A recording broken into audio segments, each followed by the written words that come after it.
जो हमें आतंकी हमलों के जख्म देते थे, उनकी क्या हालत है, ये देशवासी भी देख रहे हैं और दुनिया भी देख रही है। भारत का वजीर आजम नरेंद्र मोदी ये कह रहा है कि पाकिस्तान का हशर देख लो, कंडीशन देखो, हाल देखो क्या है कि पूरी दुनिया देख रही है और हंस रही, और एग्जैक्टली ऐसा ही है, ये सच है। इस वक्त पाकिस्तान दुनिया में वाहिद मुल्क है जो जिसकी नौबत यहाँ तक आ गई है कि उसकी जो लीडरशिप है वो यूनाइटेड स्टेट ऑफ अमेरिका के जूते चाटने तक उतर आए हैं। गवादर से हमारे पास खबर है कि गवादर में गवादर पोर्ट अथॉरिटी कॉम्प्लेक्स पर नामालूम अफराद ने फायरिंग की है।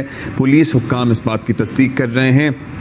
गवादर में जीपीए कॉम्प्लेक्स पर फायरिंग से नुकसान का तायुन किया जा इंडिया जो है वो अगले 5 साल में 9% ग्रोथ एक्सपेक्ट कर रहा है। 9%? जी।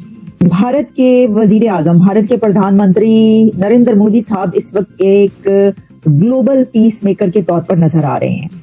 वो दुनिया में अमन कायम करने के लिए और पीस कायम करने के लिए कोशिशें कर रहे हैं। पाकिस्तान जैसे देश को बाहरी दुश्मन चाहिए होते हैं, क्योंकि अपने अंदर खुद इतनी प्रॉब्लम्स होती हैं दोस्तों, चाहे वो डेमोक्रेसी की हो, चाहे वो फ्रीडम ऑफ स्पीच की हो, चाहे वो पूरी सोशल फैब्रिक जिसको कहते हैं ना, बिल्कुल अस्त व्यस्त हो जाता है, फट जाता है सोशल फैब्रिक। इसमें कोई शक नहीं कि जिस तरह टेम्परेचर इंक्रीज किया है भारत ने, उनकी अपनी कंपल्शंस हैं।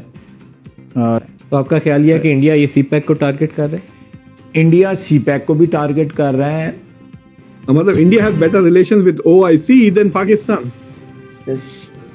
नैरेटिव है कि मोदी सरकार मुसलमानों के खिलाफ है, ये है, तो उसमें वो भाई फिर मुस्लिम कंट्री से इतने अच्छे ताल्लुकात। रोल तो डॉक्टर जयशंकर के पास है, लेकिन समहाउ अमित शाह, एनएस दोवल और prime minister Modi I think security issues वो लोग हैंडल करते हैं। मैं बल्कि खुश हूँ भारत की तरक्की से, बहुत खुश हूँ। 8.4% मैं बहुत खुश हूँ कि today somebody is taking the revenge जो सदियों से लोग लेते रहे हैं भारत से।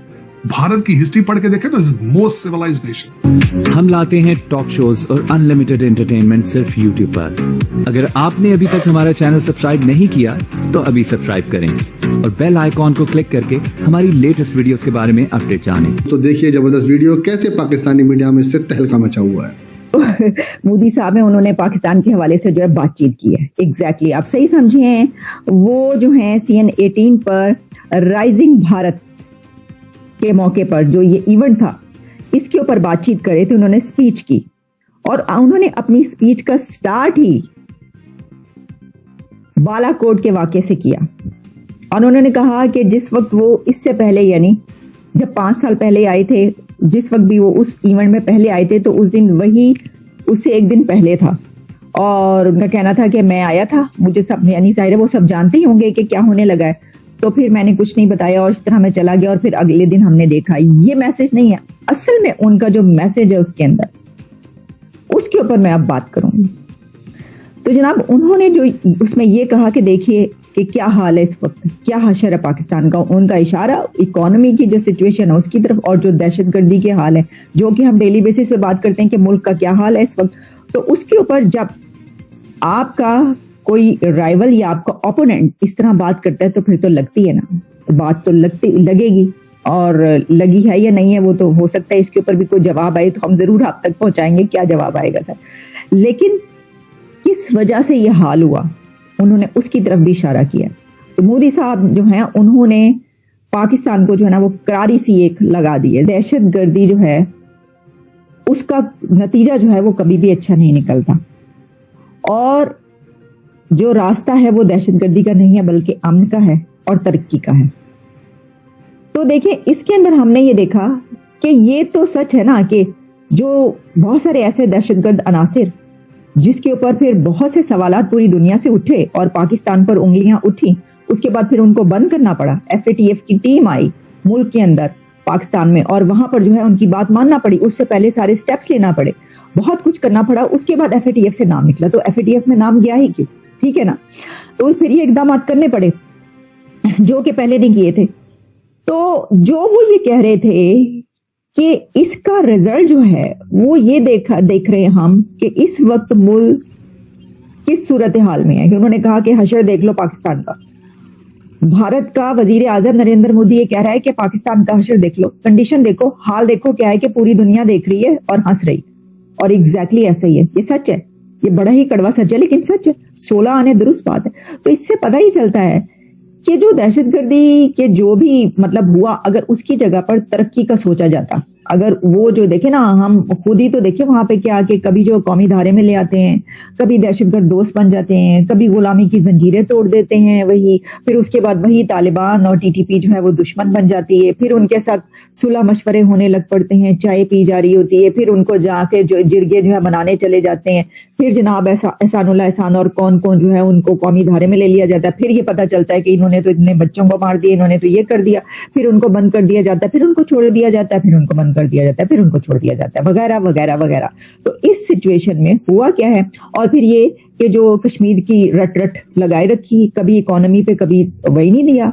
इकोनॉमी पे अगर जोर दिया जाता, अगर अपनी सारी तवानाइयां, तमाम एनर्जीज, तमाम कुव्वतें इस बात पर खर्च की जाती कि हमने भी आगे बढ़ना है इस खित्ते में, इस रीजन में, चले दुनिया में नहीं, कम से कम इस रीजन में हमने अगर आगे नहीं बढ़ना तो उन अपने हमसाया कंट्रीज के साथ शाना बिशाना, मतलब साथ साथ चलना है, उनसे पीछे नहीं रहना भाई, पीछे रह जाएंगे। तो अगर आप अपनी जो एनर्जीज हैं उसके ऊपर सर्व करते तो फिर जो है आज ये किसी को कहने की जरूरत ही ना पड़ती। आज भारत का वजीर आजम नरेंद्र मोदी ये ना कह रहा होता कि देखो हाल क्या हुआ है इनका, अंदाजा करो, ये नतीजा निकलता है आतंकवाद का या दहशतगर्दी का या दहशतगर्द पाल। बल्कि खुश हूं भारत की तरक्की से, बहुत खुश हूं। 8.4% साहब, मैं बहुत खुश हूं कि today somebody is taking the revenge जो सदियों से लोग लेते रहे हैं भारत से। भारत की हिस्ट्री पढ़ के देखें तो most civilised nation, Harappa Mohenjodaro देखे ना कभी, उसको पढ़ के आप देखें। और जफरगढ़ है क्या, जो बलूचिस्तान के अंदर जो पुराना सबसे बड़ा टाउन था, उसको पढ़ के देखें। द मोस्ट सिविलाइज्ड नेशन, और फॉरेन इन्वेडर ने आके धजियां उड़ा के रखी हमारी सिविलाइजेशन की। ब्रिटिश लूट के ले गए सारा कुछ यहां से, मुगलों ने आके जो ज्यादती की है। मैं आपको आपके हवाले से आ रहा भाई, आज मैं आपके प्रोग्राम में एक और चीज भी आपके देखने वालों को, मैं इत्तेजाजन आज तक ताजमहल में नहीं गया। मैं जब भी भारत गया हूं, मेरे 4 दौरों में से 3 दौरे मैं डेलीगेशंस का हिस्सा होता था, अमेरिकन डेलीगेशंस का। उन डेलीगेशंस में उन अमेरिकन को घुमाने के लिए ताजमहल लेके जाया जाता था। मैं इत्तेजाजन नहीं जाता था, आज तक नहीं गया ताजमहल। क्यों नहीं गया? किसी ने गुर्बत का मजाक उड़ाया था ताजमहल को, उसके ऊपर इतना पैसा लगाया था आरफ भाई कि Bharat became the British colony. इतना पैसा उस बिल्डिंग के ऊपर लगाया गया। और दूसरा क्या मजाक था कि अपनी बीवी के प्यार में आपने ताजमहल खड़ा कर दिया, साथ ही उसकी बहन से शादी कर दिया। इसमें कोई शक नहीं कि जिस तरह टेम्परेचर इंक्रीज किया है भारत ने, उनकी अपनी कंपल्शंस हैं। एक लेवल के ऊपर आके पिछली कई दहाइयों से रुके हुए थे और दस्तनगर थे, कशकोल उठा के सारी दुनिया में फिरते रहते हैं। तो ये दोनों मसले हमारे लिए बहुत, और इन दोनों मसलों के लिए एक तो अमन की कोशिश है, दहशतगर्दी को खात्मा जो है वो अमन की तरफ हमें लेके जाता है। तो आपका ख्याल यह है कि इंडिया ये सीपैक को टारगेट कर रहा है? इंडिया सीपैक को भी टारगेट कर रहा है मलिक साहब, और साथ वो ये भी नहीं चाहता कि यहाँ पे दहशतगर्दी जो है पाकिस्तान में उसका मुकम्मल। तो आपको ये वीडियो कैसा लगा कमेंट बॉक्स में जरूर लिखिए। इस वीडियो को लाइक कीजिए, शेयर कीजिए, सब्सक्राइब करना ना भूलिए आपके चैनल EFC.Z को। तो मिलते हैं अगली वीडियो में। जय हिंद।